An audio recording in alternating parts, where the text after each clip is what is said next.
Welcome to Darkness Live, everyone. I hope everyone has Hi. had a wonderful week. It's only Monday. I know, right? It's only Monday. It Yeah. feels like it's been a week. It does. So, wow, I'm trying to get the video feed pulled up so that we can follow the chat with everyone. But yeah, it's been a whole 7 days since we were here last. Holy crap! What's up with that? So, over the weekend, Jeremiah and I started watching like all these Bigfoot movies on Netflix. Man, some of them were so bad. Oh, it was terrible. Some of them were like, oh my god, it was terrible. They were pretty bad. Yeah, they were pretty bad. But yeah, that was.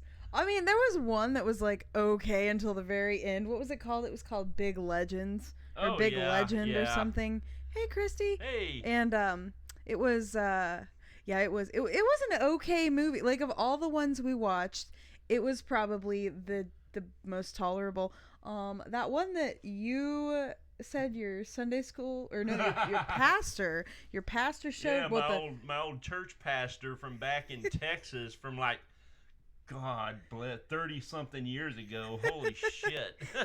He showed. You can find it on Netflix. The movie was from 1976. Yeah, it was.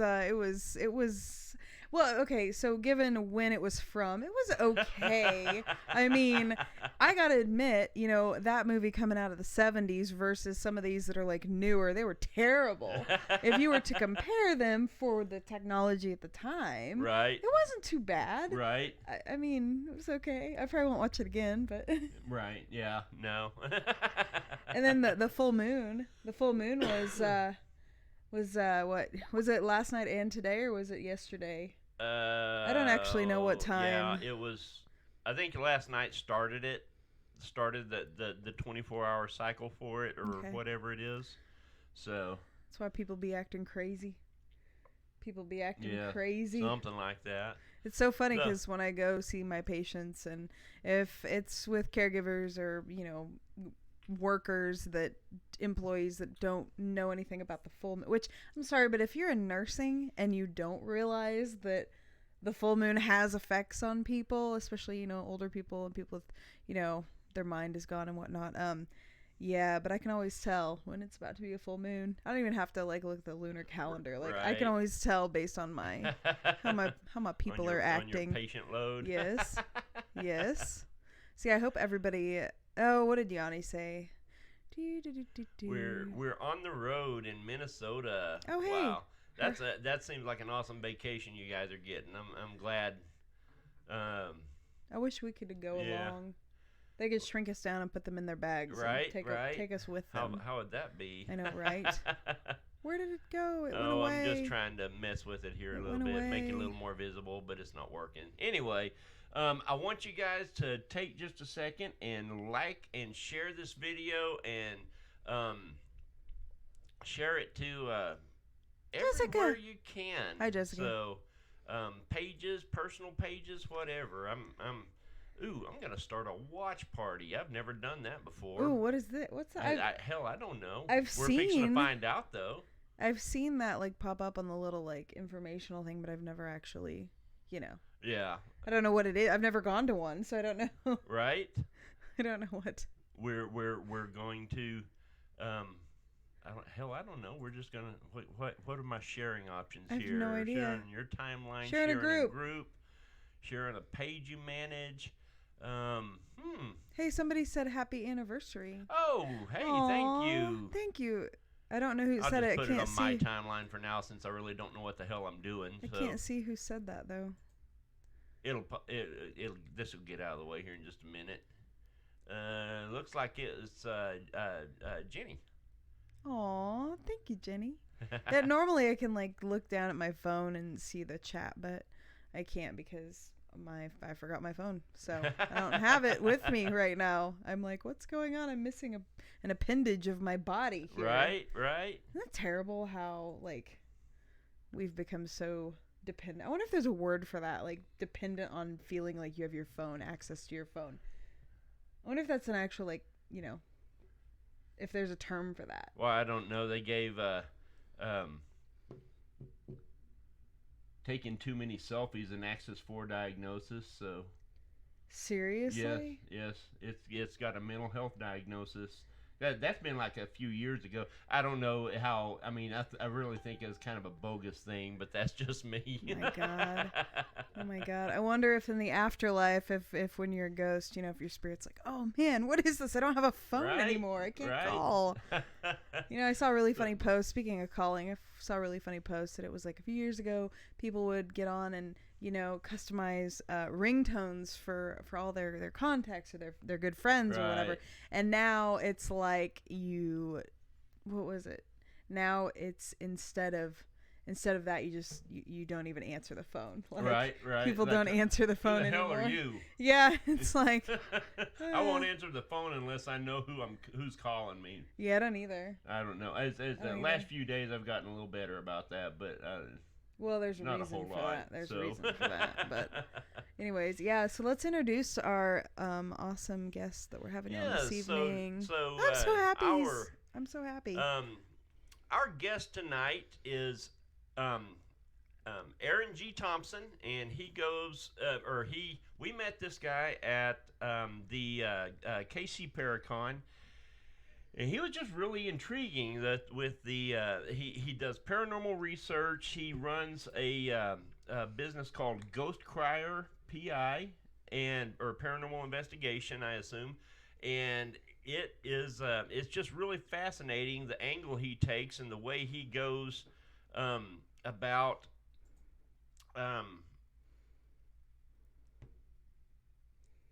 his methodologies. I'm really anxious to hear all about that. But let me tell you about what my first initial like noticing that guy. So, I'm pretty like, especially when we're at those, fairs and stuff like that, like I'm all over the place. Okay. Like I'm looking at this and I'm looking at that and I notice this and I notice that. It's hard for me to focus. Right. Right.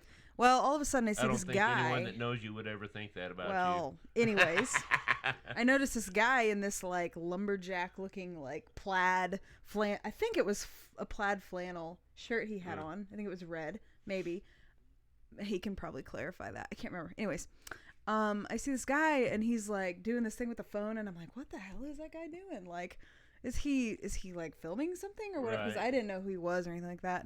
And then a little bit later I'm like, can't sit still in our booth, so I'm getting up and I'm walking around and I went outside and then I came back in and I noticed he was sitting like by had a booth, and so I went up and struck up conversation, and he was a really fun guy to talk to. Yeah. And they have a kids book about ghosts. Like Right. it's so Oh, cool. That was cool. I That forgot was about so that. Cool. That's really cool. I'm like really regretting like not getting one for Sophie. Let's go ahead and get Bring on, him get him on here.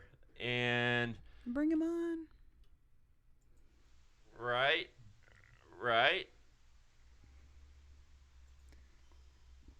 Is it delayed? It's not delayed. What the hell? I'm here. I don't know. Hello.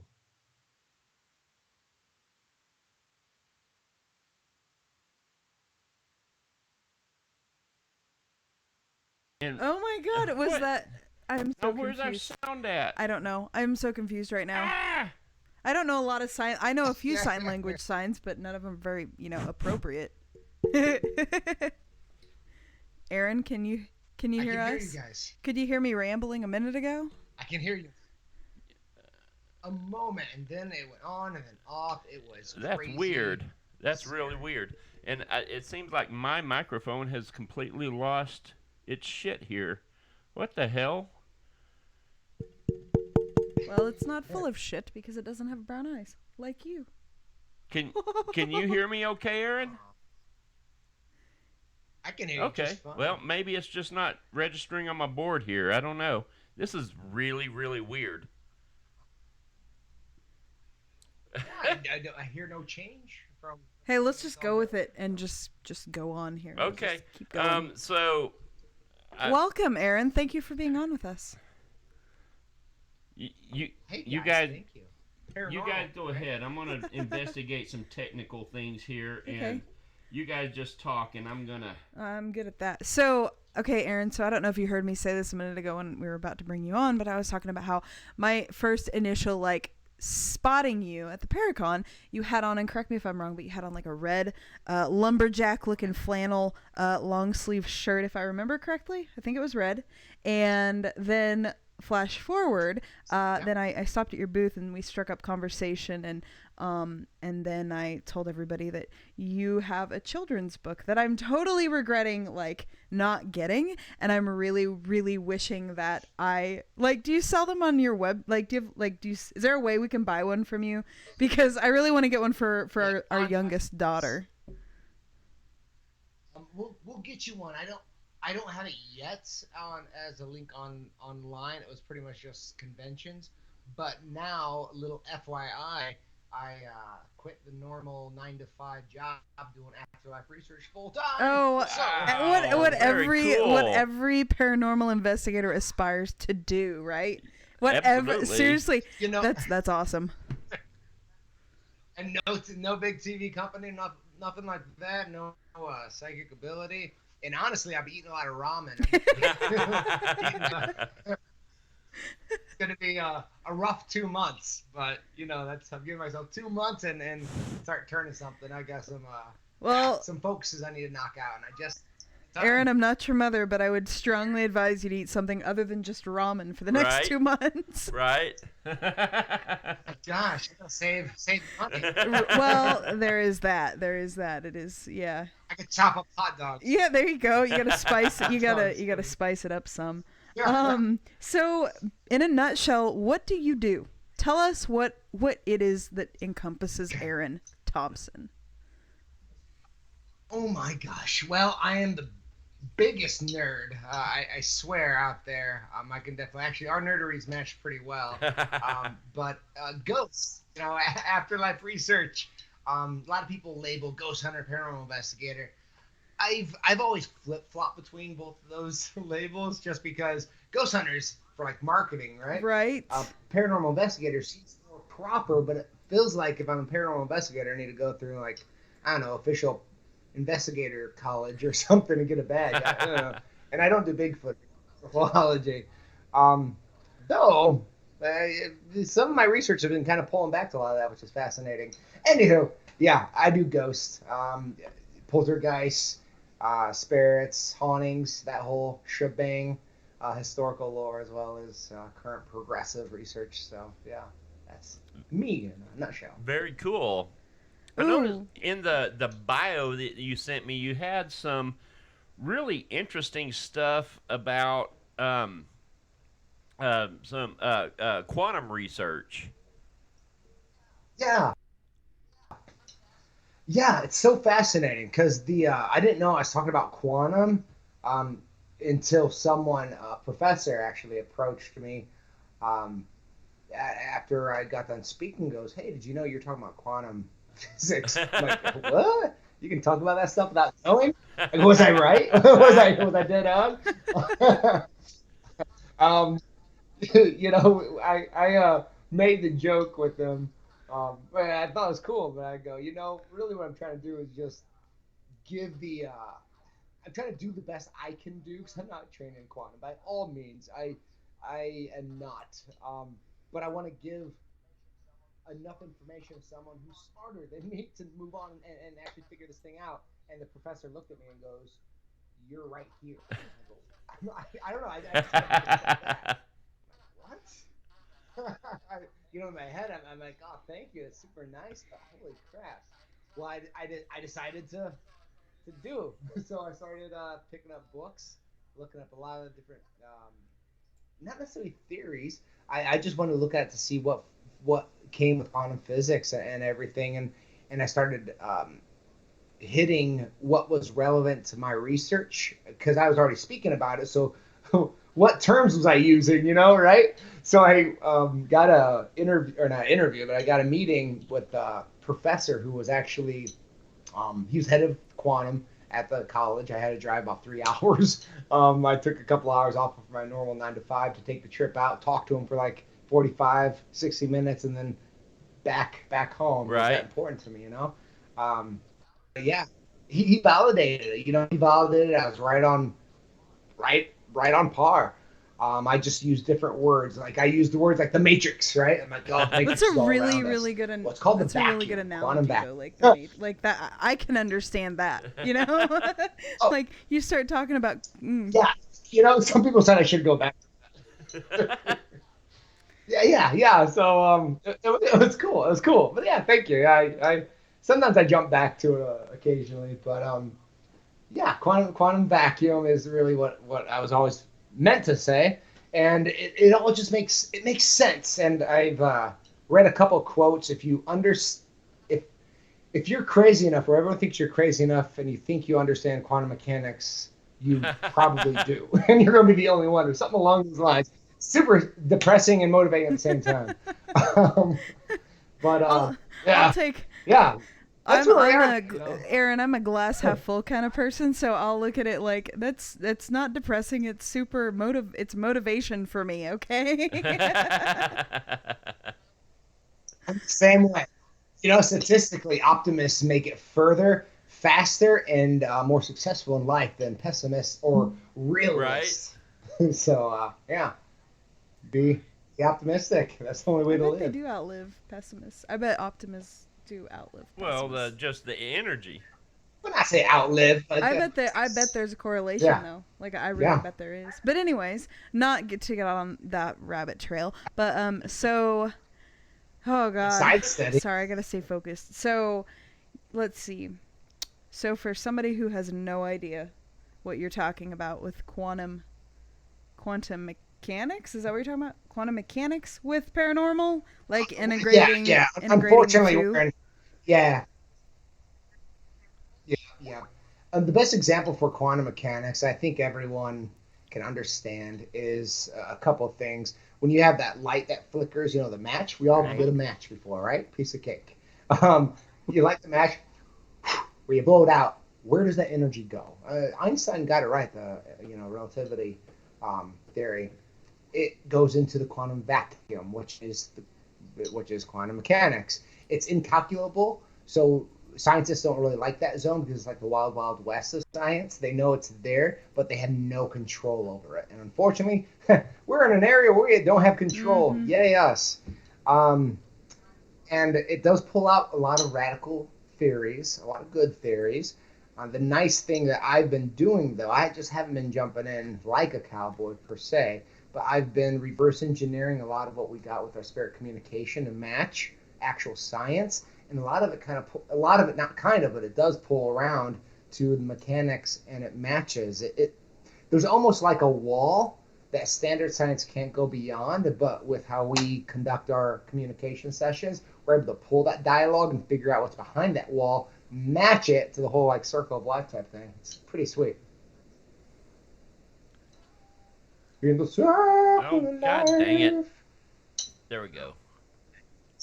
Wow. Sorry. Did I go silent for a second? Yeah, you hear all that? Yeah, would you mind repeating maybe about the last 30 seconds? Because we had a little bit of audio interference from a wrong button that I hit. you know, you know, I was doing a show at one point, and I mentioned, mind you, I mentioned, I'm just repeating the story. I passed a loved one, and I said that she's my Slimer, and right when that happened, like everything just went off. Like I had to call back the people. Like, oopsie doo. Yeah, what I was ultimately saying is the quantum mechanics. It's fascinating because we've been using a lot of our audible communication to reverse engineer phrases that we catch that's relevant to actual science that we know exists. And to reverse engineer that takes us right back into the quantum mechanics zone, the area that scientists don't like messing with because they don't understand, or it's if it's not complete exactness, it's Right. scary for people. And unfortunately, we don't have the pleasure of exactness with doing what we do.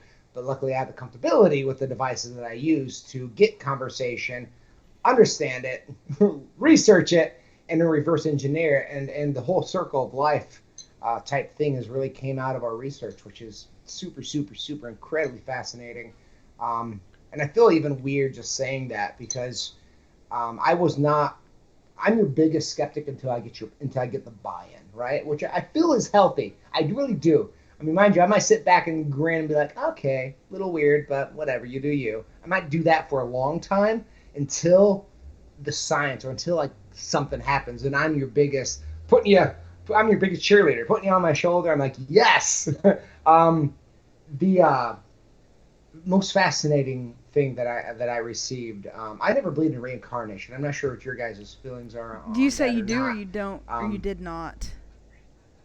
Well, I didn't. I didn't even really put that in So, consideration. You know what I mean? But mind oh, you, go I ahead. question. Well, let me kind of let me finish real quick because I absolutely do 100%. Reincarnation is accurate and real. Scientifically, it makes sense, and I'll explain that in a moment here too. It's super fascinating because when I was all these years, 20 years I was doing this, part of me always said like, gosh, there's a lot of spirits out there. Everyone always dying, just kind of filling up this whole, I don't know, bottleneck, right? And then maybe some I don't understand. I never really brought. That's I think the first time I spoke it out loud. So you guys got it first. I don't think I have yeah, thought that yeah. very thing. I don't know how many times. I just never put it into words. Yeah, I guess right, I don't because it sounds goofy anyways because so you're messing with whole yeah. So yeah, my that was always in the back of my head. So fast forward to people going, hey, reincarnation, past lives, da da da da, this and that. Mind you, I'm kind of it's hard to quantify all that, and I'm grain of salt. I mean, I'm doing something weird too. I'm trying to be unbiased as best I can, and absolutely psychic abilities, and there's about. But it wasn't until I got this one. I held on to this conversation piece that we caught on the SB7 for over a year. I held on to it just because I even clipped it aside. It was ridiculous, but I had no clue what it meant. But I felt like it was trying to tell us something until I started researching quantum. Then all of a sudden I was like, oh my gosh, I think I just got the answer, the biggest answer. I, so the question we asked was, tell us something we don't know. Tell us humans something we don't know about. We got a couple of responses directly right after, but one of the clear responses after the first elongated response, which was kind of cool too. But but the second one was more relevant to the conversation. It said, you get sucked up, and that's where babies come from. Think about that. Think about this. Yeah, right? Okay, you might be already on board. So, Wow. The energy's all around us. We know this, right? It's everywhere. It's in the water. It's in the sky. It's in space. It's all connected. That's how prayer, I feel strongly, works. Meditation, whatever you want to call it. Tomato, tomato. So the biology kicks in, and then all of a sudden the consciousness, not spirit or ghost, but the consciousness gets sucked up. It inhabits the vessel. You'll learn, because that's a fast way to learn. It absolutely is. If you speak to a lot of our spirits, they tend to be in their zone still. So it's a good way to develop the overall consciousness, and the consciousness is what wants to survive. We all know survival. That wants to survive. For it to survive, those subatomic particles have to have a fusion within the vessel, and that's how it then expires, goes back into the vacuum, and just repeats, as often as it can through whatever, whatever system is beyond here. Right. But yeah. When I got that piece, mind you, I had a. Whoa. I think I sat for a week. Whoa. Yeah, it was. That's Wow. That was a like moment. that would be like the ultimate moment, I would think. I'm sorry, Aaron. I have to steal that. I have to add that question to my routine when I'm out on investigations now, because that's actually quite. Totally give him credit though. That is. Like.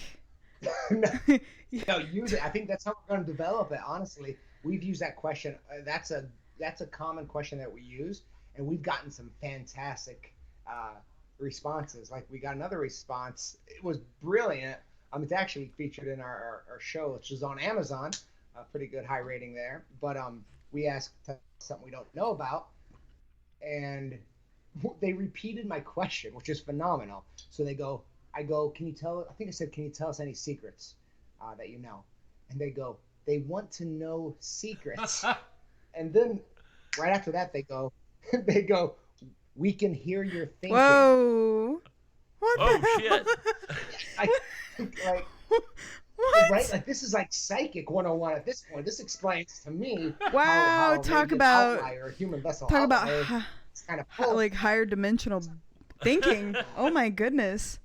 Oh my Or gosh. should it be higher dimensional hearing? And we've gotten a lot more. I Wow. don't know. That is Yeah, awesome. it's pretty. So, just Thank you, for yeah. everyone that I'm like mind blown at the moment. Right. Oh my god. So, for everyone that's watching that might Well, not understand what you're talking about with responses, explain to us a little bit about the equipment that you use to get those responses. Thank you. And actually, because I was a TED Talk selectee for this exact Whoa. conversation, and one of the challenges I had Seriously? when I was building up the. Dude, seriously. Jeremiah, When I was building up Jeremiah, we're seriously like talking to this kid and like flash forward into the future, and we're gonna see him on TED Talks. And we're like, oh my god, we met that guy. That He guy was here like, first. that guy was like the one of the founders of this whole science that's on the verge of happening, right? And by the way, teleportation will never work correctly, but that's a whole other conversation. It's a fun one though. So the devices we use, and again, on that talk that I had to build up real quickly, I had to try selling the audience on the communication devices first, because or else I'm not going to get their buy-in on the punchline, which is the biggest secret of all. We use a couple different devices, some applications that I trust that doesn't use any words, just use phonemes, part words, sounds, and we look for multiple syllables, direct response after we ask the question. If we ask the question, it comes by 5 minutes later, please, it's over. It's not relevant. If it comes within a couple seconds, then we got something. We might be able to dissect it a little bit. So it just spits through pretty much its own sound bank. It rotates and spits out these words. The idea of that really is there's like there's a speed of there's a speed of sound, So when I'm on the other side of the parking lot and I yell at someone, when I yell it, it's going to take a little bit longer than if they were right by me to Right. hear that. So if we think even dimensionally, it's gonna be a little different. So when anything um, goes in and out of our devices, and even radios. I'll just speak on radios. When we're flipping through stations, it's closing a gate and opening a gate because it's going to a new Right. frequency. It's allowing those waves to wiggle through and to stop and present what it needs to present. I feel through thousands of hours of posts that it's the tail end of a lot of these communication devices. So it's the gate switch that's important because it kind of leaves that wave out there, and it's that tail end that it pulls on to illustrate what it wants. But we kind of hear that quickly. But again, it's super milliseconds, um, responses sometimes. So the device, and I'll go to SB7 because the big device that we used was the Spirit Box 7, which is like a broken radio, just chugs through automatically at 100 milliseconds. So that's 1/10 of a Right. second, super fast. So if we catch something that's you get sucked up and that's where babies come from, mind you, I had to slow it up a little bit.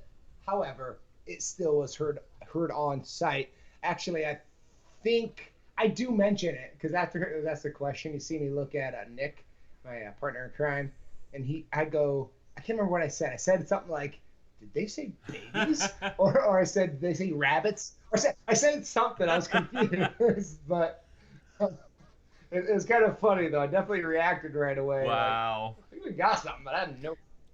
Man. So yeah, post is important, to dissect what we catch on That's post. awesome. So I have another question for you, and this is regarding an experience I had on an investigation. This has probably been, I don't know, probably 8 years ago. So um, we were at a fairly well-known location here in Wichita. It was at the time it was known as the Hillside Baptist Church. Later on, it was known as the Forum Theater. The people that owned the place, um, this was well before it opened up as a theater, and they were still under all of the renovations. Which there was a massive amount of renovations, which is always a fun thing, with paranormal research, because they say that um, tends to kick up activity. So um, Right. we had this thing going on in one of the rooms in the basement. We call it the knocking game. This is something that my team's done for a long Cool. time. And you just start off in a circle. One person knocks on something, next person knocks. It goes all the way around until you get almost to the very end, and then but the last one or two people can't knock until they hear another knock that we don't know what it is right offhand. And we always got a lot of good responses in this place with that. This one time, however, um, as we were playing that game, as it went around the circle once, and it was the spirit's turn to knock. There were three knocks. Okay, and so we didn't pay a whole lot of attention to it any more than we would have if it had just been one or whatever. Um, but I remember later as I was analyzing this audio off the recorder, there was no About to knock. say, There was yeah. a voice, and it was really Oh, weird. okay. About excuse me, about I don't know 3 to 5 minutes before this, um, because one of the spirits that reportedly hangs around this place is the spirit of one of the old pastors from way back when. And there was kind of a scandal, and the details are sketchy, and the history's sketchy on it. But there was a big church split, and then this pastor just kind of drops off the face of the earth. And there was a bunch of speculation about the this pastor had been involved in some sex scandals or something. And this was like 50 years ago, 60 years ago when that happened. And so we had been kind of, prodding along those lines with some questions. And then, so fast forward about 3 to 5 minutes, and we've been playing the knocking game for a little while, and it comes around, and this time when we heard with our ears 3 knocks, but then analyzing the audio on the computer, there's a voice. It's a very distinct voice, very similar to a voice that had actually given this pastor's name in previous sessions and previous investigations. But this voice said, "I will not discuss my sins," or "I will not disclose my sins." I couldn't make out that middle word, discuss or disclose. So,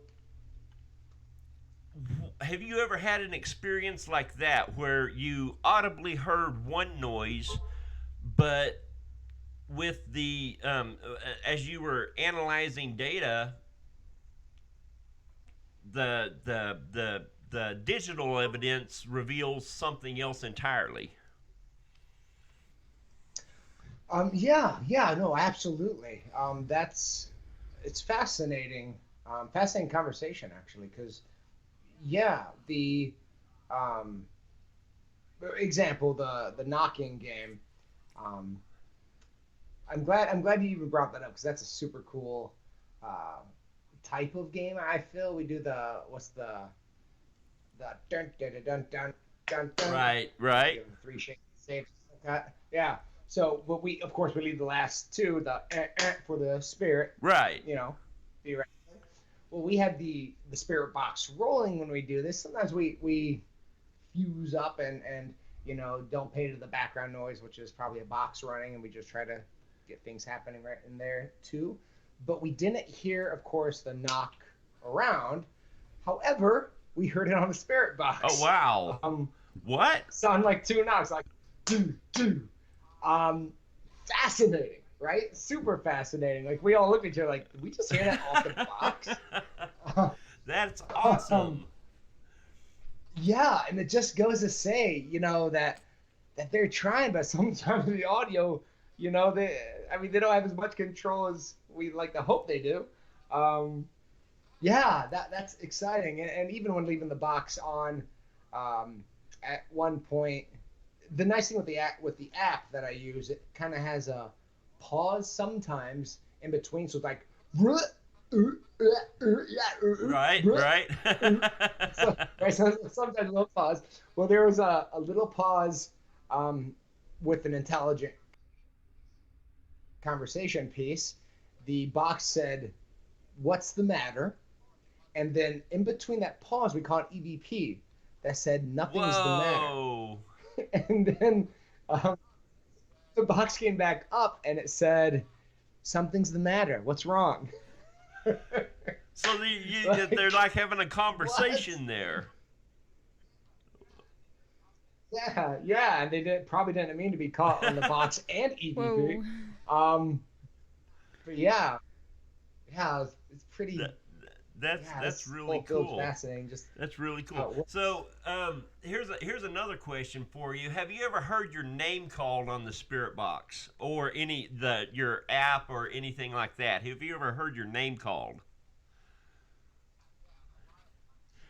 Yeah, a lot of times. It's actually one of the common questions I ask for a couple reasons. I know my name's not put in any algorithm, and it allows me to calibrate the system with these entity or the spirits. I explain to them how I feel it should be used with them, and I've asked them how they use it and how it's best, used by them. So I ask Aaron Thompson. Aaron, of course, 2 syllables. Thompson, 2 syllables. So I'm getting 4 syllables back to back if they can say it. And a lot of the case, they nail it. As long as they want to cooperate. Yeah, we have a pretty good success rate. So that'll make Roth feel better, because he was actually our guest last week, but we have a really good friend who at more investigations than not, his name will be called out on the spirit box, even when he's not there. And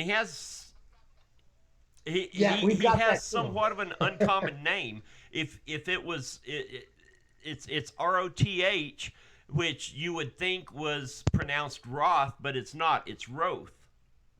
So, but it comes across this thing Okay, pronounced properly. So I mean, and that's awesome.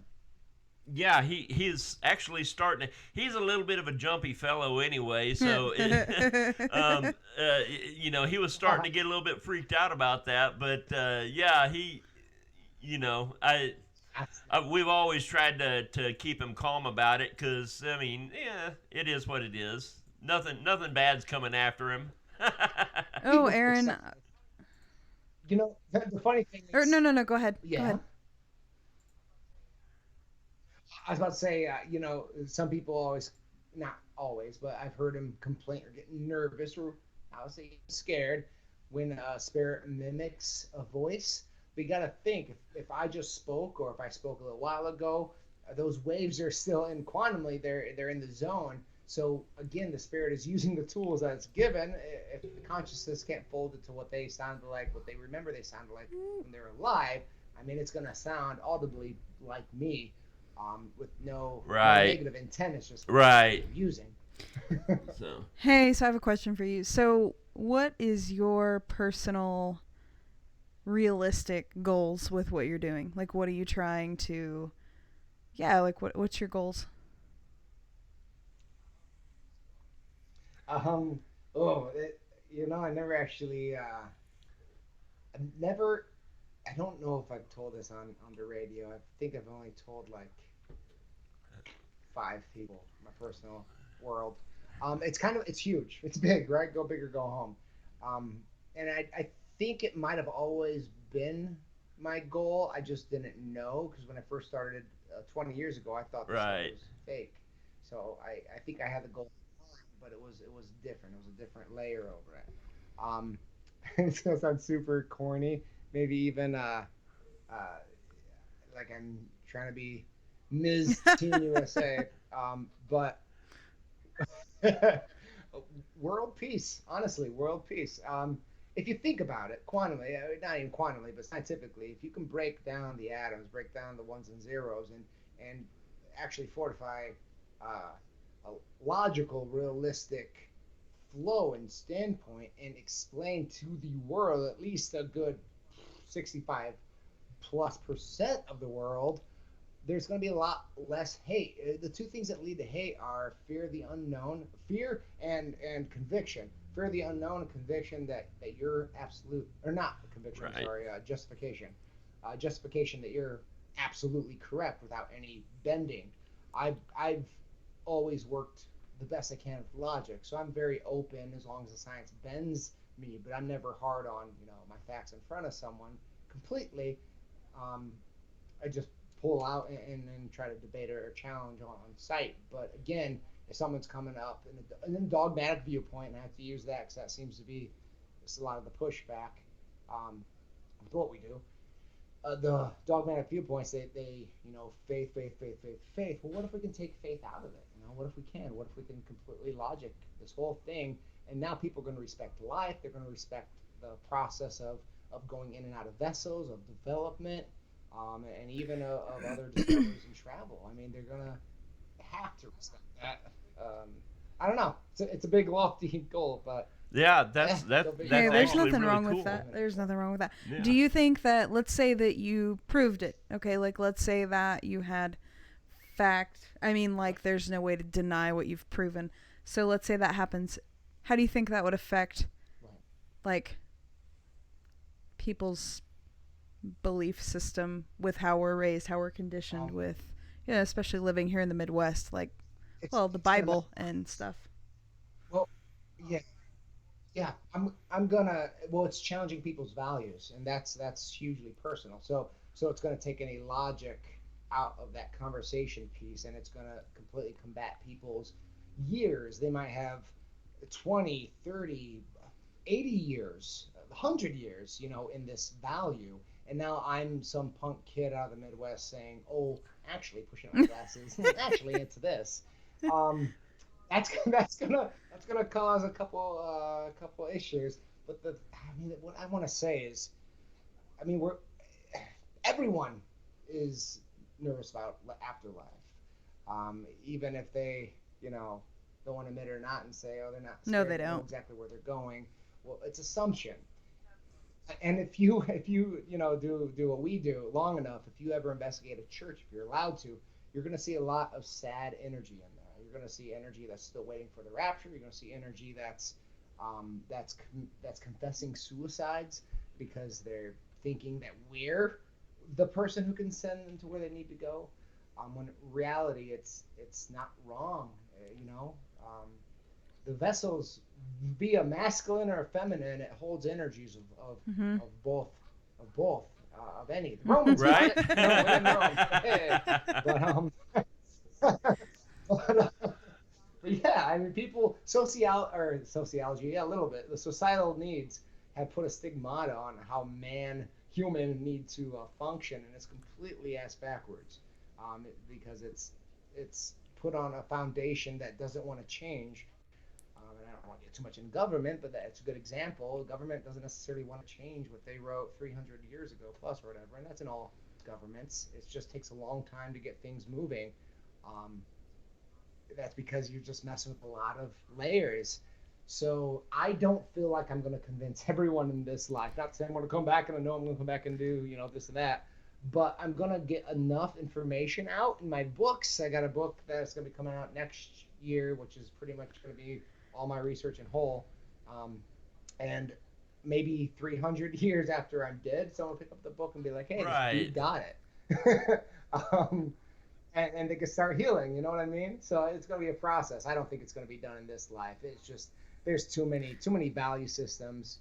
We have to kind of filter a lot of that out respectfully and healthy. It's all about love. It really is.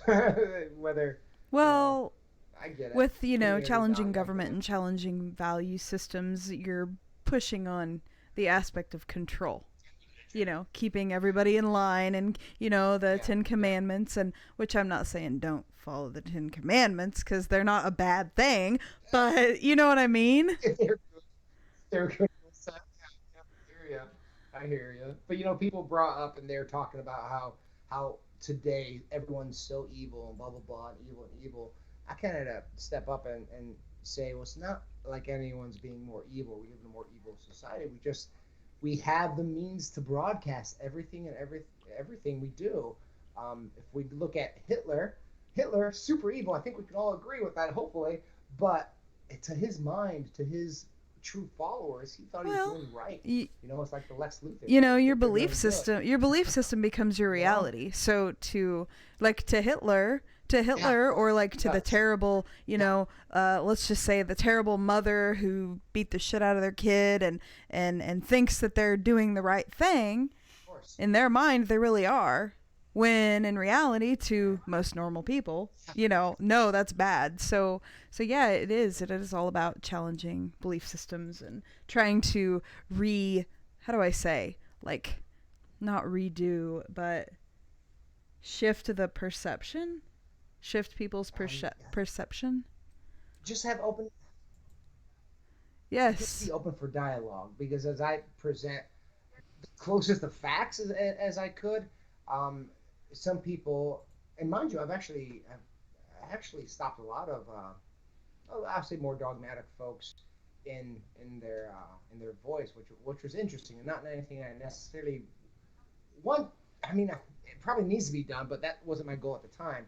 Um, However, the up these faith moments where you really can't back up anything with it, and they just hold on to that. And I think you should have faith, but honestly, I think faith should be put more in man if you trust, kind of the processes a little bit. But Mhm. Right.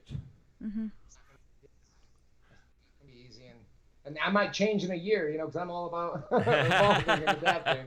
And even the consciousness evolves. A lot of people say, "Oh, why isn't there any dinosaur spirits or ghosts?" Well, evolution, we know it physically exists.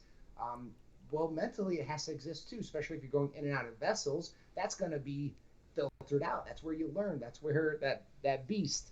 My spirit animal could be pterodactyl. Okay.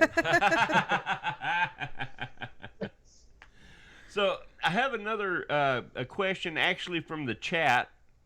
One of the viewers a while ago commented saying, "I wonder if they can communicate better with these devices." This was when we were talking about like the Spirit Box and digital recorders, all your apps and all that kind of stuff. She said, "I wonder if they can communicate better with these devices because the devices operate or are closer to their wavelengths." 100% on it. And honestly, we're using terrible devices. We're nowhere near the wavelengths we need to be, but that's the right mindset. So, right. Yeah, whoever asked that question, great. And I've been kind of preaching this the last couple of years that we need to configure. Everyone's messing with like applications and digital apps, still in the FM, AM frequency, even shortwave frequencies. And I know we're messing with some FCC stuff if we go too deep in, but there's ways you can keep it confined where you're not messing with that. Right. It's gonna take. I got an idea. I just need to get the blueprints out and start hustling to build that up. But yeah, I agree. I think we have to catch the waves. We have to catch the particles and allow them to use it better. They told me the way they use it is they touch my shoulder or they touch the device. Which I guess makes sense, especially if I'm touching the device, kind of like that electric, with that human electricity type of thing, where everyone holds hands and the light bulb. Right. Well, I mean, it would make sense if it's a an energetic entity. I mean, we have physical mass, therefore, right.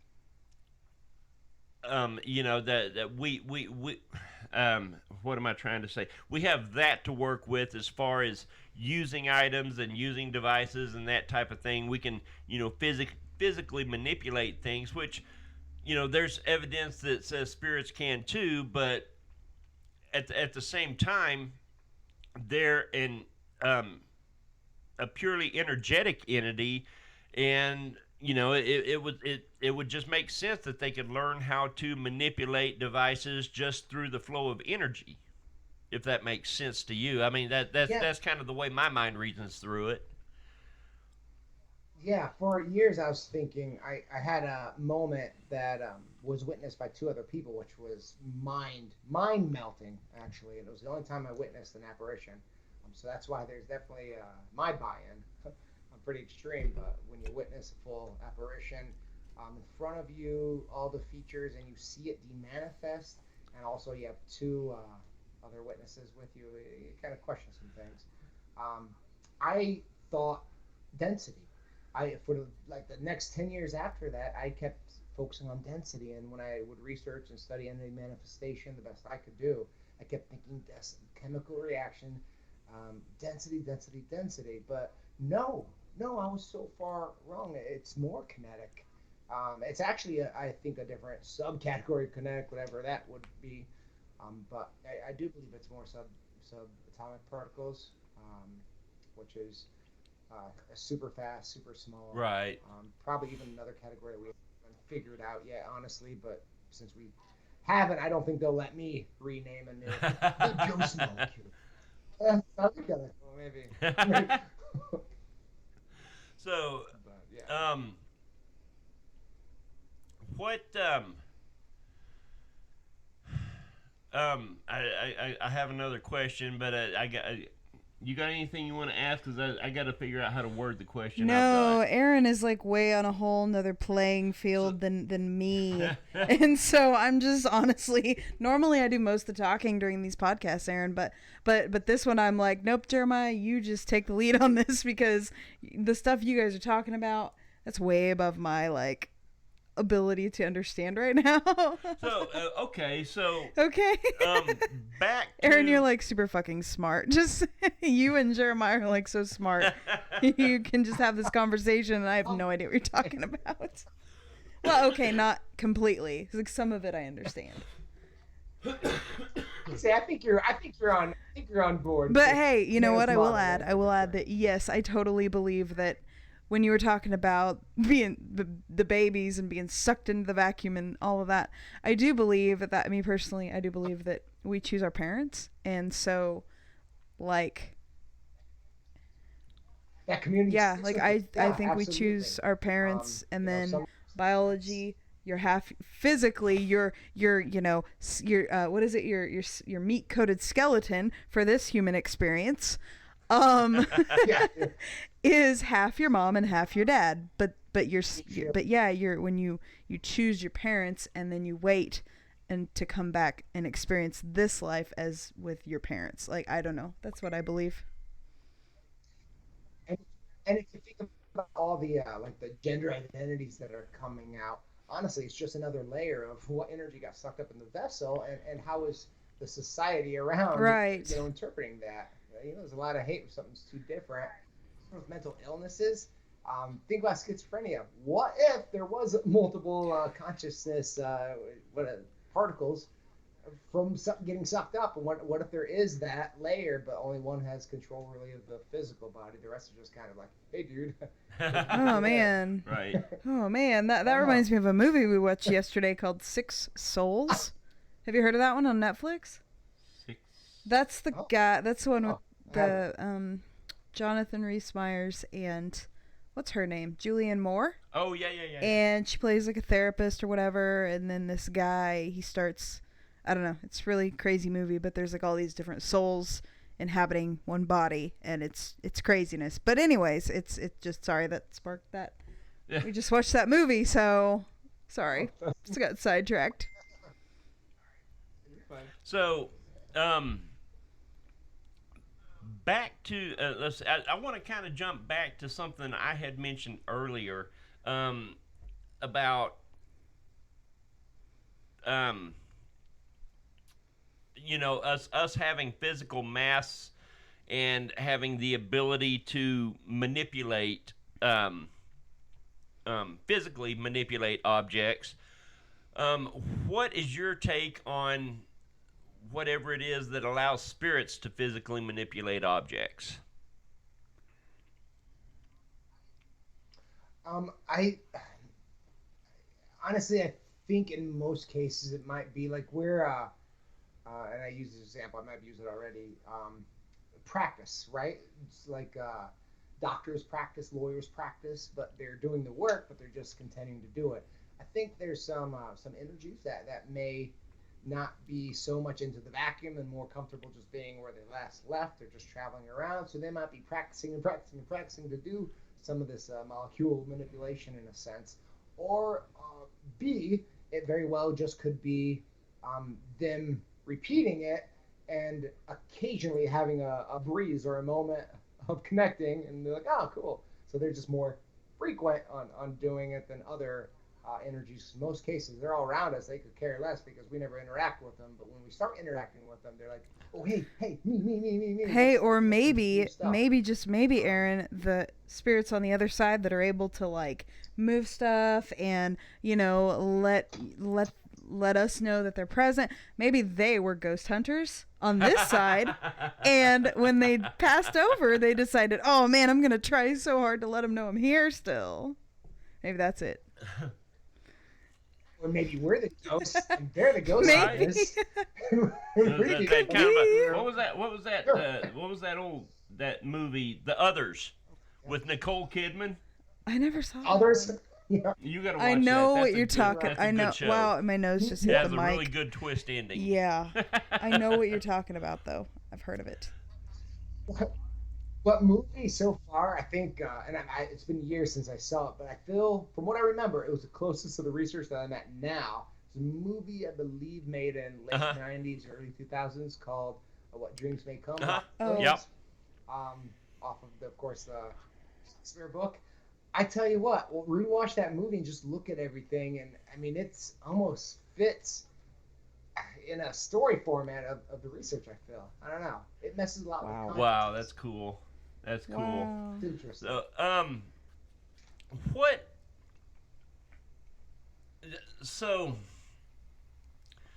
you do. If I remember correctly, the conversation we had at the KC Paracon, if I remember correctly, you mentioned that you tend to when you take on a case, you tend to spend more time on that case than the average.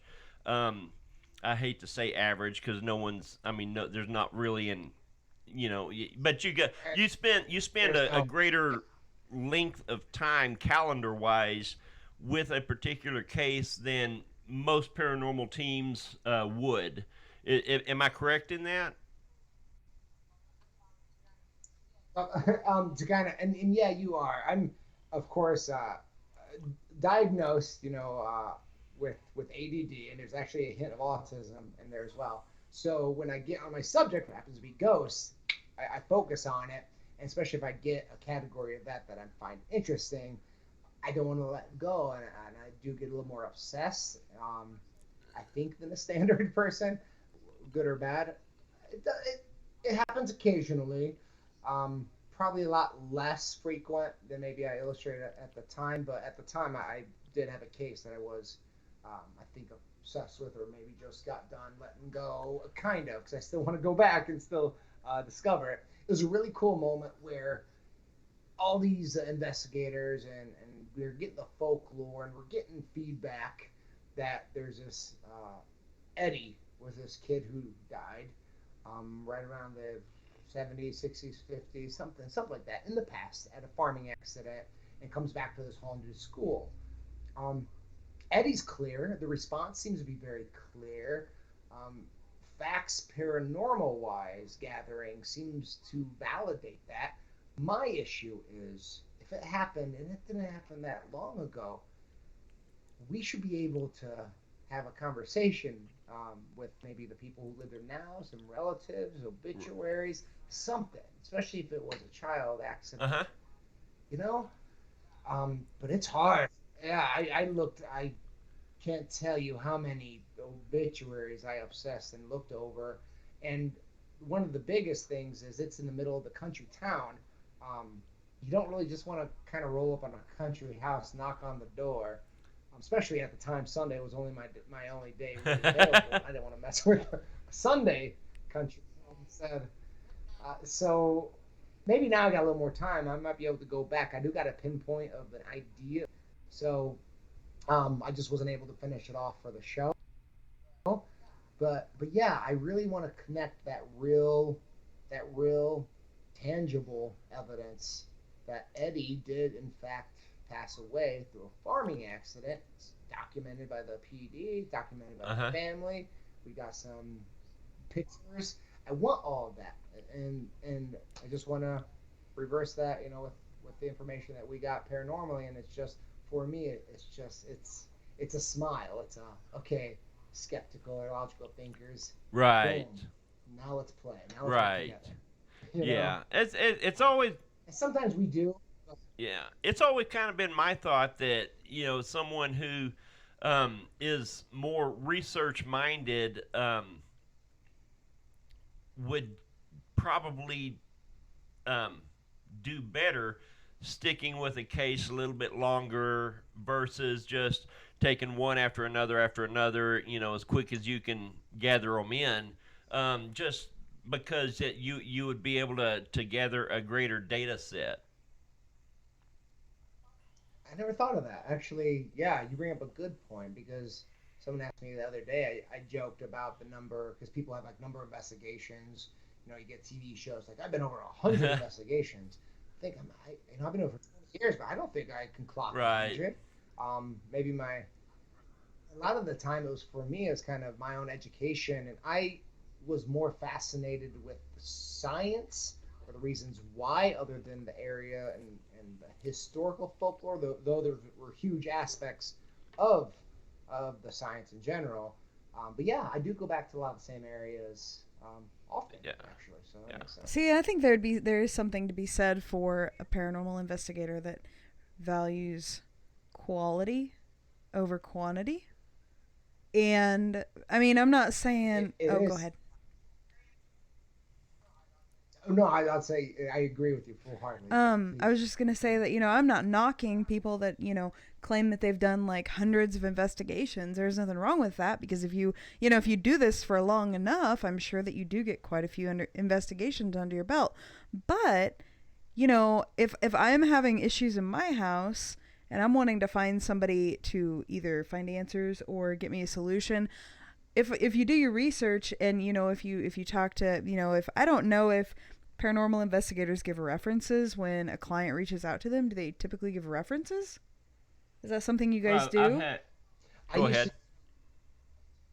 I used to in the 2000s I did residential homes. I do strictly my team and I we do commercial at this point just because it gives us more freedom. We don't have to block out or hide any family photos, and we can experiment and do some things that we want to typically do in homes. So we're more developmental at this point, I guess.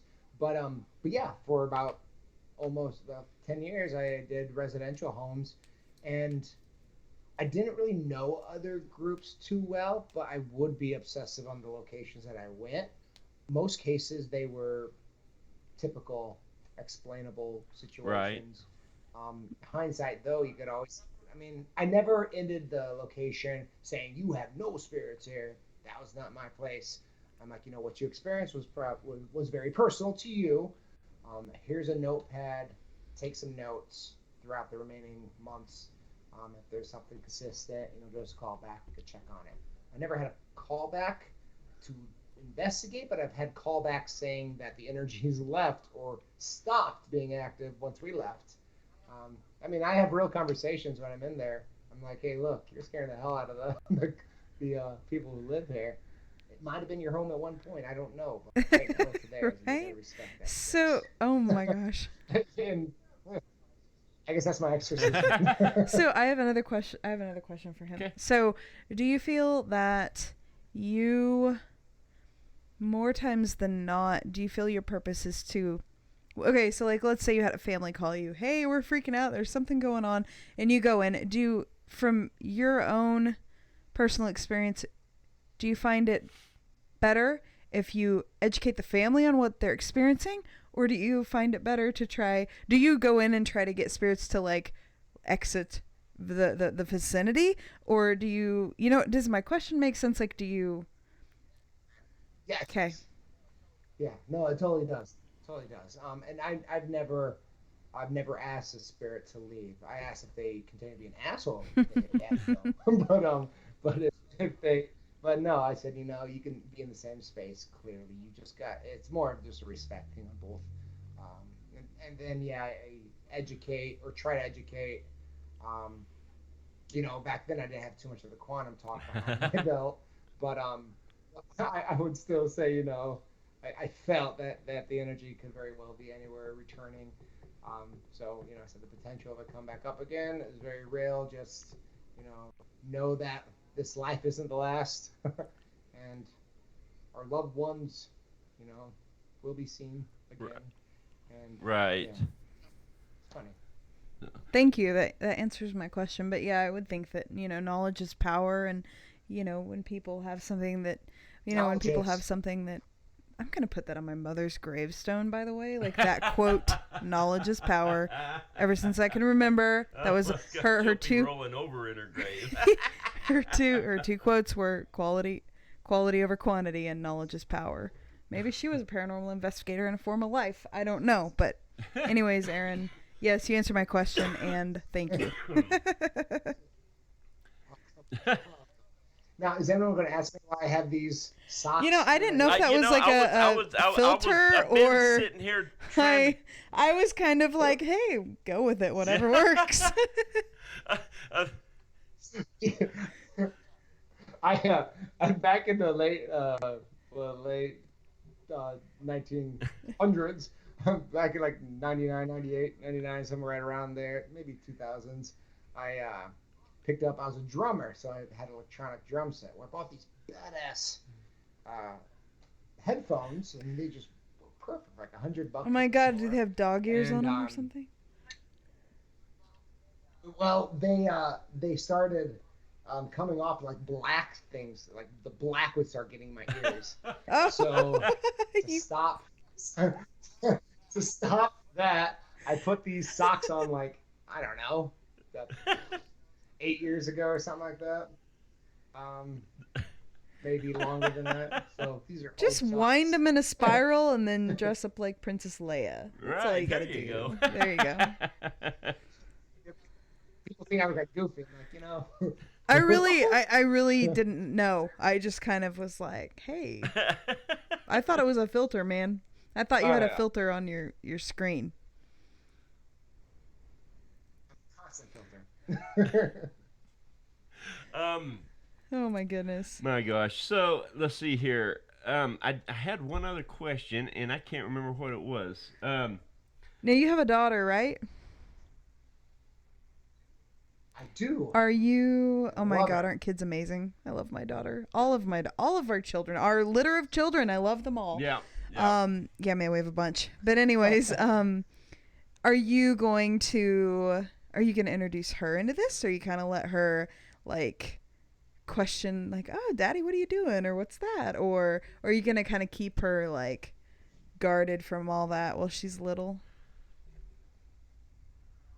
Oh no, I mean, the more knowledge is power, right? I mean, despite the age, you got a lot of kids seeing the boogeyman early on, probably because mommy and daddy don't know what the heck to do. So now kids getting a mental disorder because they're terrified. So yeah, I'm gonna let her discover. She knows. Well, she's like almost 2, so she sees daddy on the TV. She gets excited. She knows I'm on TV. She probably doesn't realize what I do. She's not really scared of the dark though, which is kind of funny. Um, she runs in the dark with a little flashlight or something, or locks herself in a bathroom without light. I'm like, oh, at least she's not crying. So, so, yeah, that's kind of cool. I'm really just gonna let her discover, and I'll be there to answer. Um, I don't, and I know she's kind of in the age, where she can be molded, and I almost hate you using that because it's so important. But I do want her to come into her own character. I'll be there There to you go. support her, and not force any direction on because yeah, she can educate Papa, on again. I'm open for that education, but my little baby better bring some facts to the table. So, do you think that kids, being that their spirit has been in their body for a really very long on this human experience? So, when kids are little, do you think that they have it's easier for them to see things and and they just in their little minds they don't really get it, so they just take it for what it is, like, oh yeah, that's my little friend over there? Or do you think there's something to that? I do. I mean, that's hard to, yeah, it's hard to research in a sense, but I mean, I could reflect on me as a kid. Um, Mind you, I didn't believe when I started doing this, but when I was a kid, I did have, uh, I mean, imaginary friends. They were just that, though. I don't recall ever seeing visually anything. It was just me projecting it in my own head and having a good time. But there was one moment where the power went out, and I do gotta say it was terrifying. I went downstairs because, of course, I like Discovery, and hey, I like the dark. I I was like 6 years old, I believe, 5 or 6, and I went downstairs, kind of a creepy basement, and I had the flashlight. And I went to shine the flashlight on the other side of the wall, which is a pretty good distance. I'm covered the whole house from upstairs. So I'm looking at there, and I see my shadow on the other side, and I'm dancing with my shadow because I'm having a good time. It's dark. And then I realized I'm just swaying, and it's not my shadow because I got the flashlight in front of me. I'm not dancing. Oh wow. Um, Oh wow. at that point, of course, I come to the realization, and then right when it seems like I come to the realization, the figure did like this stop, like this hard stop, and then just ran to the left. I, of course, dropped the flashlight. I tripped all up down the stairs, all Aw. up down the stairs. Yeah, I tripped going up the stairs. Yeah, I couldn't get my footing. I wanted to be teleported to the top of the stairs, but that wasn't happening. Wow. you know, whether that was in my head as imagination, it seemed real to me. I never really held that as hard proof. But you got to think. I mean, that was definitely something that felt real to me at the time. Oh man. And I don't have any episodes Well, around pay that. pay Yeah, pay terrifying. attention to your daughter, because when does she turn 2? In January. So Sophie, our littlest one, she just turned 2 beginning of the month, and last night we were doing a ritual, okay? And Jeremiah and I were, and Sophie, we weren't going to sacrifice her, don't worry. Okay. We don't sacrifice our children. We just eat them. No, I'm just kidding. Right. I'm just totally kidding. But no, seriously, we were doing this ritual. It was like for the full moon and a couple of, and yesterday was our first anniversary, so it was also kind of part of the path that Jeremiah and I follow. It's like ancestral, so like we ask for blessings with like what we call our honored dead, which are like those who have passed before us in our bloodline. Okay, so we were asking, just for blessings for the next year and some other things, and all of a sudden Sophie, like, her whole mood shifted, and Erin, I shit you not, she starts looking up at the ceiling and pointing and smiling, and it's like, I mean, she did it for a while. Yeah, I mean, it wasn't just like a one-time thing. This it was went on for 15, 20 seconds, maybe 30 seconds at a time. During this one part of our ceremony that we did, and it was just like I couldn't help but wonder, like, okay, who's presenting themselves to her? Because it was very apparent, and I'm sure you notice it with your daughter, at her age, that, when she's looking at something, like, you can tell she's staring at something, and it's not just for no reason. And I mean, right. It was very obvious that she was staring at someone or something. Mm-hmm. We kind of have a couple ideas of who or what it was, but we won't get into that tonight. We don't have time. But it's just fascinating to me that I think that when kids are little, I totally think the veil is thin for them, and they can communicate and see, and if they do, with psychic abilities and stuff like that, I think it's a lot stronger when you're younger, because you're not as, you're not conditioned like you are when you're grown. Right. And, Right. Well, if you think about it, they're so fresh, the energy's fresh into the biology, and what ultimately controls the vessel is the brain. The brain's fresh, the brain's new, so that's not been there for years. So it's kind of developing this new human that has this past in them. I've heard of a lot of stories about children almost reflecting on their past lives for the first 4 or 5 years, and all of a sudden it just goes away. I think I think they kind of reach a point where all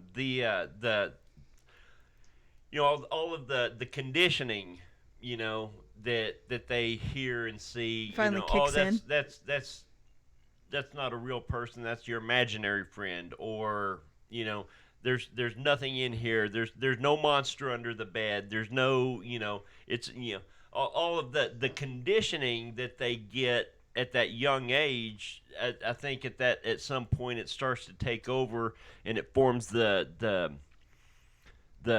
neural pathways that are then hard to reverse and revert back to that psychic, the ability to be a psychic receptor, if that makes any sense. It does. It does. Yeah. Aaron, there's a lady. I would love for you to be able to meet her and her daughter. I've talked about her a little bit. I won't say her name just because. But her daughter, like, she's like little, and now she's 5. But like, her mom was, when I first met her mom, we started having conversation because she made the comment that she was just tired of all the negativity in her life, so she went and bought some crystals, and my ears like popped up like, oh, crystals, what? Let's have a conversation, and because I met her in like the work setting, so I have to be careful about what I talk about in that setting. And so, but she sparked up a conversation about crystals, so I'm like, yes, let's talk about this.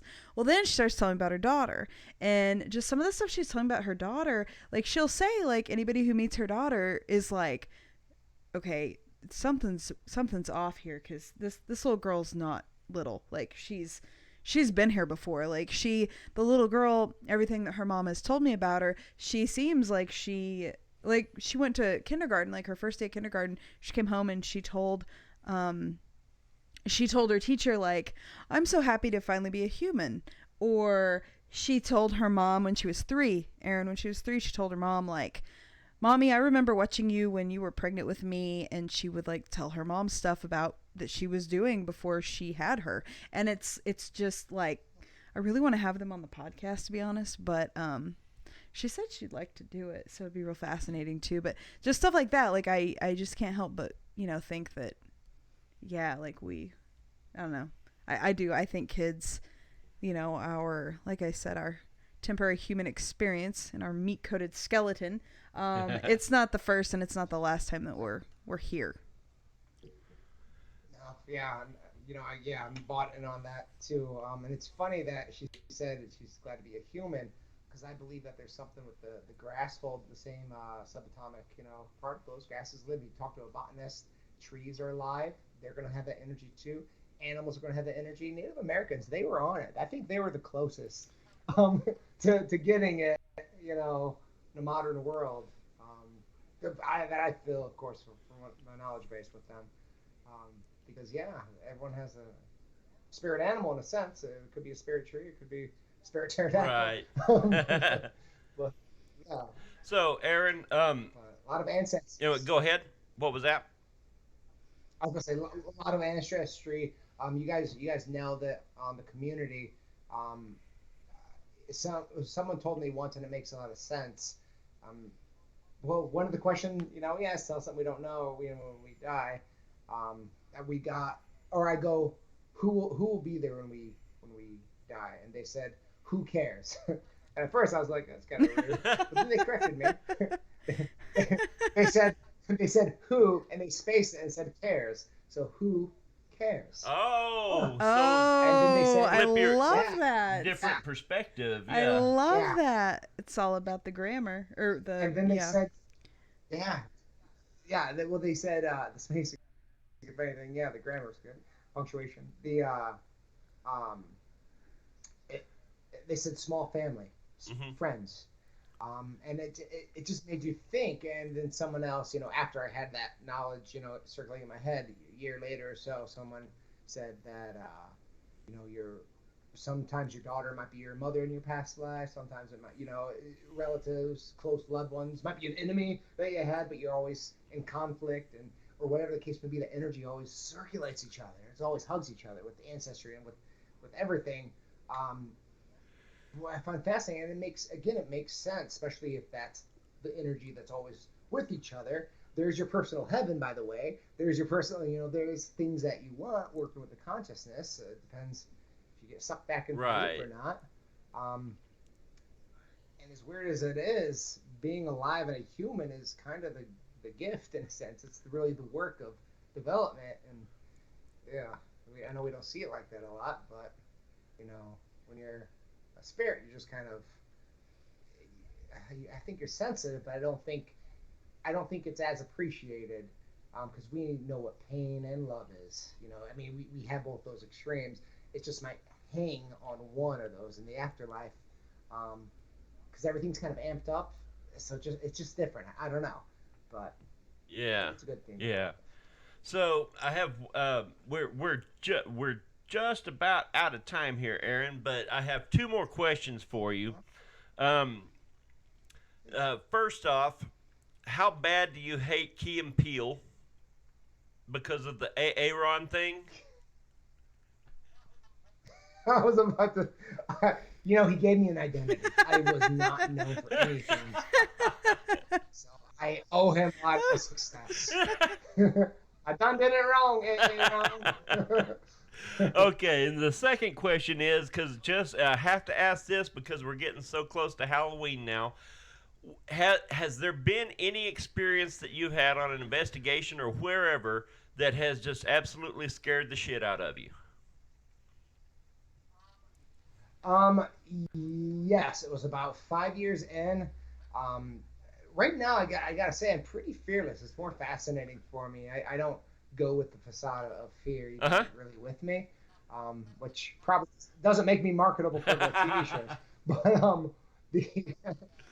But the about 4 or 5 years in, I was actually developing more of a psychic ability, but I didn't know. I didn't really believe wholeheartedly all the psychic ability. I mean, that was still kind of Uh-huh. unknown turf for me. I didn't understand. I I physically was practicing on my own without mentors and without books, so not the right way. And I would walk into a room that I investigate, and I could feel that energy in there. I knew if we are gonna get some hits, and I kind of knew some direction. A little bit of impact before impact was cool, but Uh-huh. I walked to a cemetery with two of my skeptical friends. One's a very logical individual and IT guy, and we were laughing, we were joking around, and I touched the cemetery gate that we are going to enter and just do a kind of a quick investigation. And right when I touched that gate, I hit the ground, ass first, total fear, and with all my strength, I I gripped the clothes of both, and I just chucked them in front of me, the hardest that I could, scooting myself back. It lasted like 3 seconds or something. It felt like a lifetime. I was super embarrassed.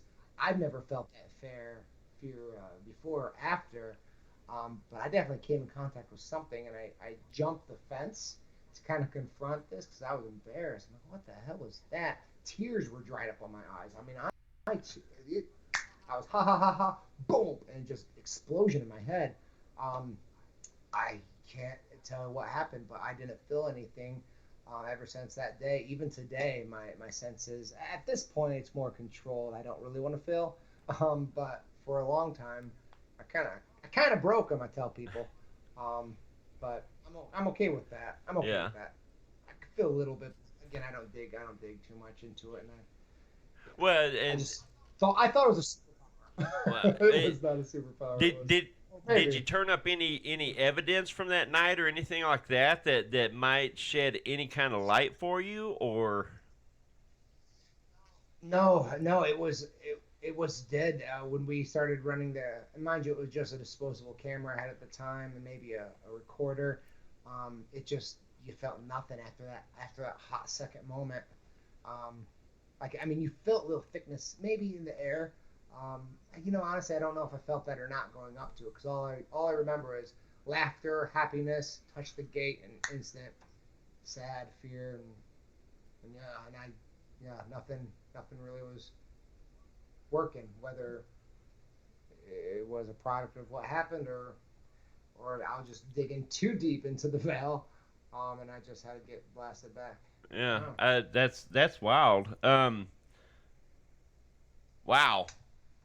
All right. Well, um, it is about time. We're going to have to let you go.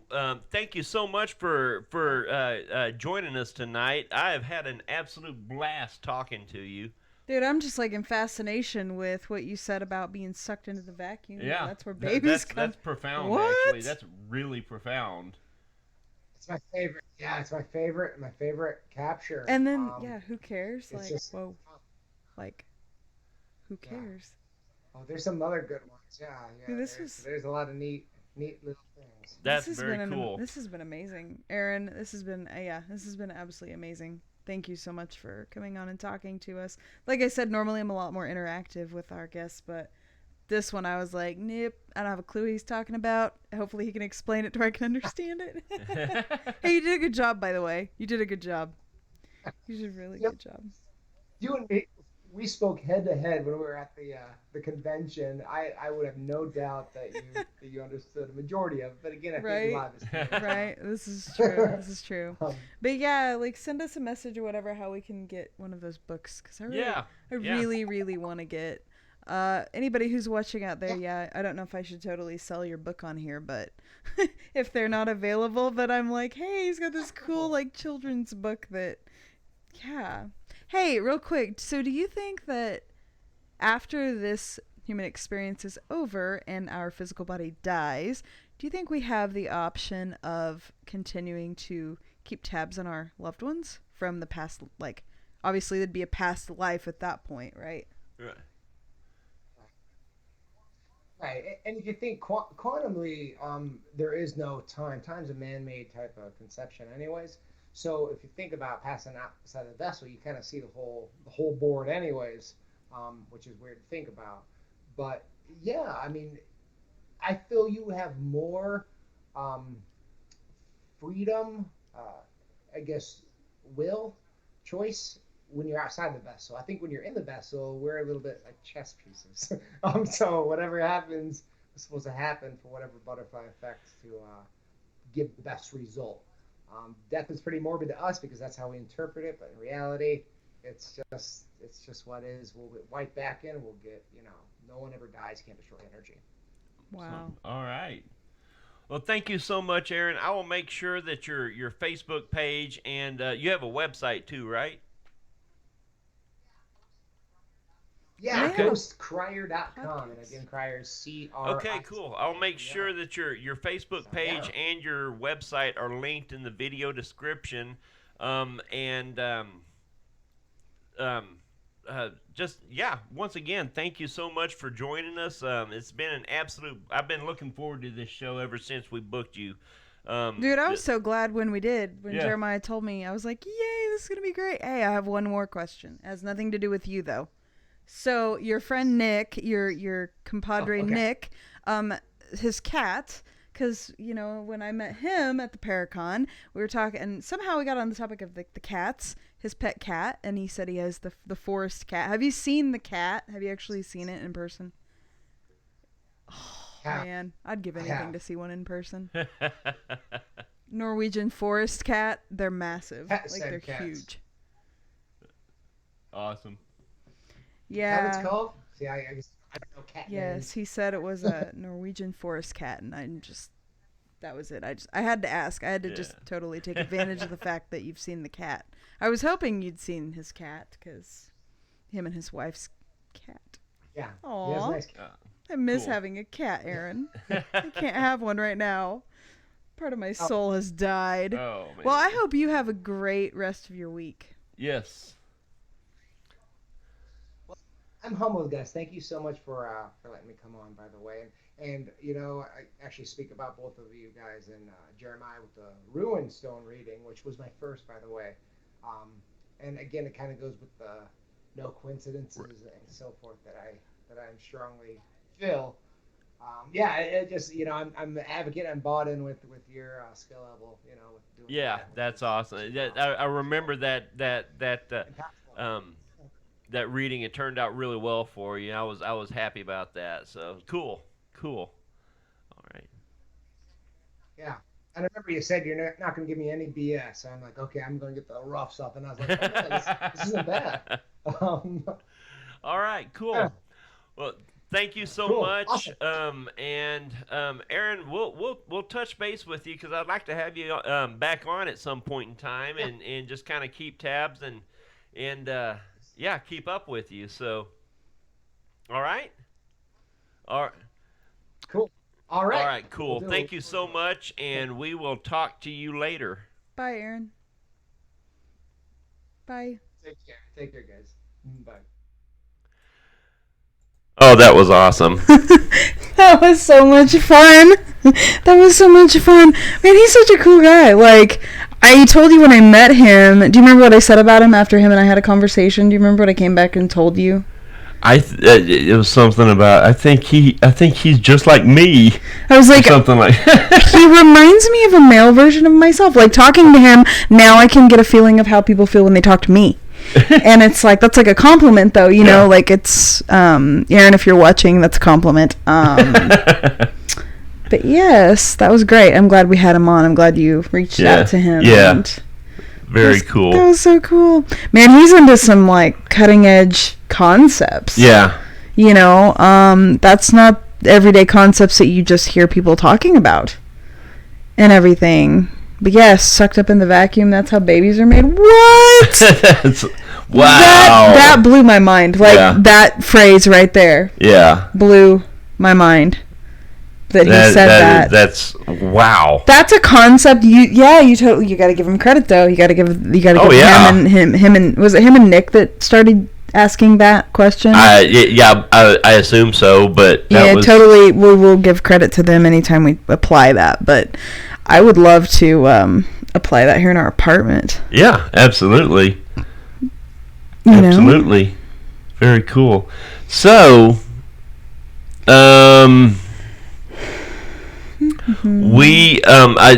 okay. So I'm gonna kind of I'm gonna plug for the business a little bit here. So, our mine and Stephanie's business, HuginsNest.com. Freaking amazing, by the way. Yeah, it is. We make all kinds of handmade stuff, and it's really cool. So we'd like to invite you to come over and check it out. We don't have a whole lot of our handmade products on there just yet. We have a whole lot of handmade products. We just don't have them on the website yet. Yeah, but there are going to be more and more added every day.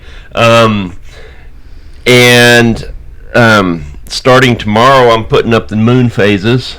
Hell yeah! that's one of our best selling products. People just love our moon phases. So. They're so amazing. And so we'll get that up tomorrow, and yeah, we'll have a lot of. But keep an eye out for it, because right now the rune readings are on sale. Everything is at a 30% discount until the end of the month, except for the shadow readings, and the shadow readings are half off until October 31st. It doesn't have to be booked before October 31st. It can be booked up in November or whenever, but to take advantage of the discount, you need to. You'll have to pay for it before October 31st. So I have to say, I don't know whoever is watching right now or whoever sees this, but I have to say that Jeremiah has done readings for quite a few people that have watched our show and whatnot. Mm-hmm. And let me tell y'all, he did a reading for me. Was that yesterday or the day before? Mm-hmm. Yesterday? Yep. Time's a blur to me at the moment. But time is an illusion, so it doesn't even matter. He recently did a reading for me, and he actually did what you call a shadow reading. And I've never had a shadow reading done, but I was in tears over this reading because of how just accurate and spot on it is. And if any of you are curious about what a shadow reading is, message him, find out about it. All I can tell you is it's pretty intense, and it's pretty kind of hard to it's hard to swallow. It's hard to swallow what you hear, because it's so often the shadow has the shadow self has such a negative connotation, but it's a necessary part of ourselves. Yeah. And the shadow readings and shadow work, in my opinion and in my experience, are less about changing oneself and more about changing the perceptions of yourself. And that's hard. It's so hard to do. It is, but it's necessary for us to... Is it more about accepting and learning to appreciate that side of yourself? Yeah, and learning how to operate with it instead of having it be a hindrance and something that works against you.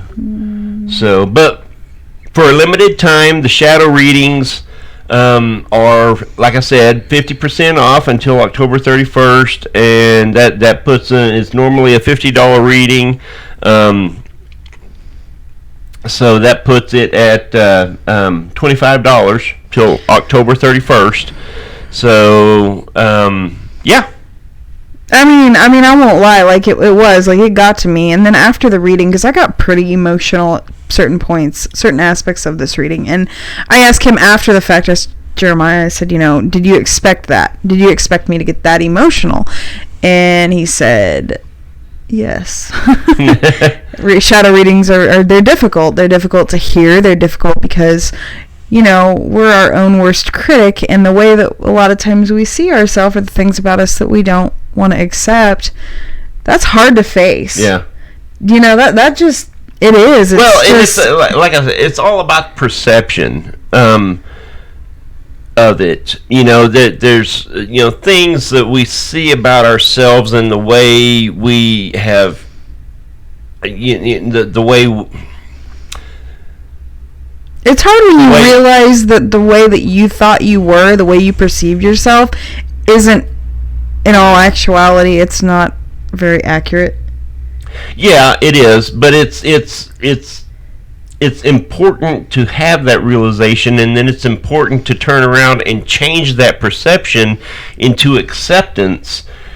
From you need to change because that's the whole point of a shadow reading and of shadow work, I think, is changing the shameful or guilty perceptions of the way your shadow self tends to be, which is all entirely because of trauma and hardwired conditioning that we receive from the age of birth up to our personalities are pretty well set in stone by the time we're 4, 5, 6 years old. Mm-hmm.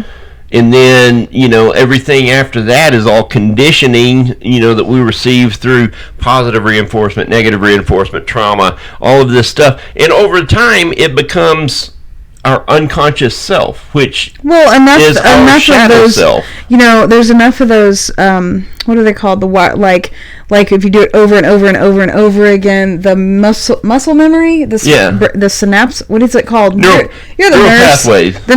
All those neural pathways that are created, like the way that you respond and react, your own locus of control. It is like you don't even think about it. Yeah, and so shadow work and shadow readings, in my opinion, and my thought process, are less about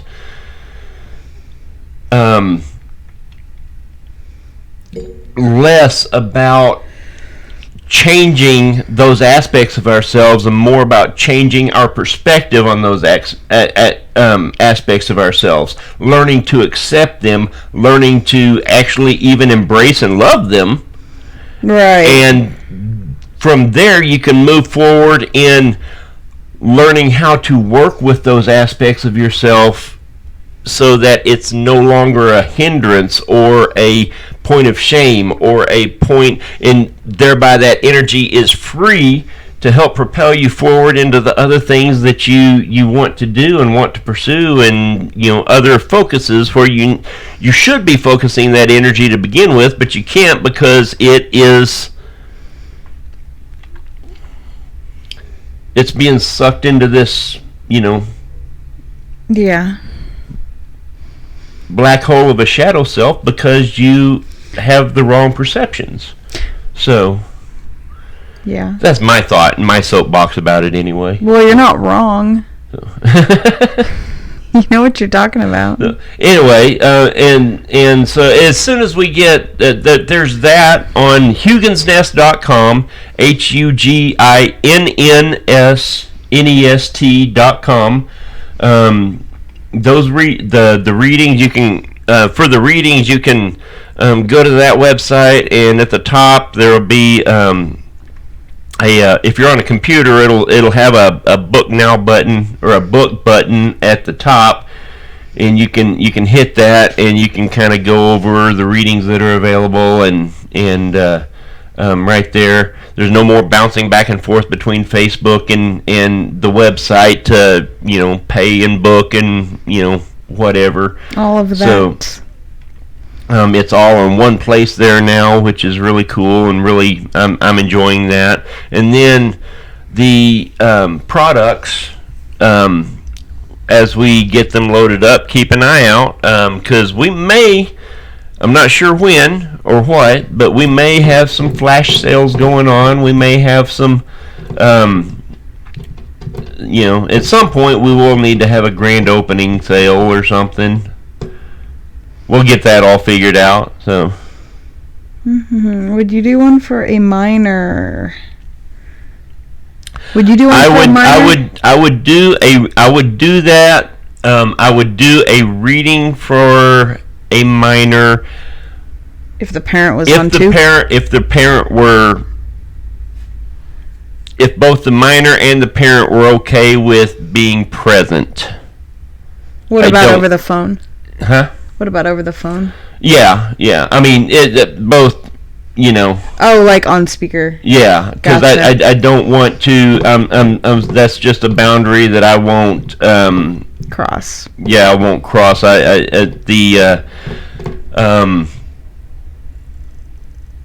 don't want to tell. I won't tell a minor something that I wouldn't tell their parents. Gotcha. So, Gotcha. and Sorry, that gets a little complicated and a little sticky, and I understand that. That's just my own boundary that I won't cross. So, yes, I would be willing to do that. But just Mama or Daddy would have to. Yeah, be on if there you too. guys are willing to accept that boundary. So. Sorry, I'm sitting here like thinking in my head. And I can Skype or Messenger video chat would be fine too. I actually prefer Skype because I can do a document camera so you can see the runes better. Oh yeah, for sure. So I was just laughing, you guys, because one thing I got Jeremiah for our anniversary, which actually I totally got this gift for both of us, not just for him, and it's it's the game Cards Against Humanity, which I love that game so much. Anybody who knows me can probably believe that I love that game that much. Anyways, it was on the dining room table, and our one of our younger kids, the only boy, Lennon, he is in 6th grade, and he saw it, and he's like, "Mom, can we play it?" And I'm like, ooh, I don't know, man. I slipped up and let the kids play What Do You Meme? And didn't really realize that's not entirely a kid's game, but it's a lot better than Cards Against Humanity. Right. Anyways, but I don't know if I can bring myself to play that. It flat out says on the box, like, it should say rated R. Yeah, I don't think nobody under the age of 17. So. But yeah, he just like has it in his mind, like he's gonna play Cards Against Humanity. We've already got a 2-year-old that cusses like a sailor. I mean, come on. Yes. Yes, but anyways, we could like totally like censor it, like pick out the really raunchy cards and. I'm not gonna sit there for hours picking out 3/4 of the cards. I wonder if they have a kid version of Cards Against Humanity. I don't know. Maybe. Anyway, you know what? It is. We've been sitting here, jabbering on for 18 minutes. We need to get off of here. So. Oh, this has been fun. Yeah. Man, that was so much fun with Aaron. I wish that I would have spoke up a lot more than I did, but that's all right. You did fine. I did okay. I just kind of felt dumb because I didn't really... Oh, stop that shit. I mean, not dumb like as in like I felt stupid, like dumb as in like I really... That whole realm of what he's talking about, I don't understand. Well, it's just it's not your given forte, and that's okay. That's true. That's true. That's his given forte, and that's and where yours. He operates. No, not really. But you could keep up. Kinda. Yeah, but he did an awesome job. Like he's like the nicest guy. Yeah. Like he's like the nicest guy, and yeah. So. You guys should all check out. Don't they have like a podcast or something? Yeah, they've got all kinds of stuff. He actually has done an Amazon show that's on Amazon. So we're gonna have to check it out. I haven't had the chance. So cool. So, that's so cool. But yeah. We're going to get off of here. Thank you guys so much for bearing with us tonight. We really enjoyed the conversation tonight. We did. Oh, and by the way, no more green screen. Okay, that was that last it was week. Worth a try. We tried it, but it was too. I don't know. I just felt like I literally was like on a collage, like I was cut out on a collage and pasted on the back of the. I was thinking about just doing. It was a good idea. Right here above our heads, where we could have, I like that idea. Almost like a TV screen, but I don't know. That would be. I like the idea. Be kind of a pain in the ass to set up. Yeah. We'll have to see. Well, I don't know. We'll just make it work. Yeah. It is what it is. We'll figure it out. Well, I hope you guys Anyway. have a wonderful night, and we'll see you again next Monday. Next Monday's episode, cross your fingers. The person that we want to have on, she doesn't know it yet. Yeah. She doesn't know it yet, but it's gonna be. It should be pretty interesting. Yeah. If it follows through, we will be talking a lot more about shadow work and the shadow self. Yeah. So, all right. Well, if you guys have questions about the shadow reading, reach out to one of us. I would encourage anybody who is curious about it to reach out, because it's very eye-opening, and it is hard to hear, but it's growth. It helps you grow. So I'm going to shut up now. So I'm totally getting off of here. You guys, thank you for watching. Hope you enjoyed it, and have a fantastic night. don't forget to like and to share, and thank you so much. And we'll see you next week. In the meantime, don't be afraid of the dark. Good night. Why didn't it transition? I There it don't know. goes. Okay. I think.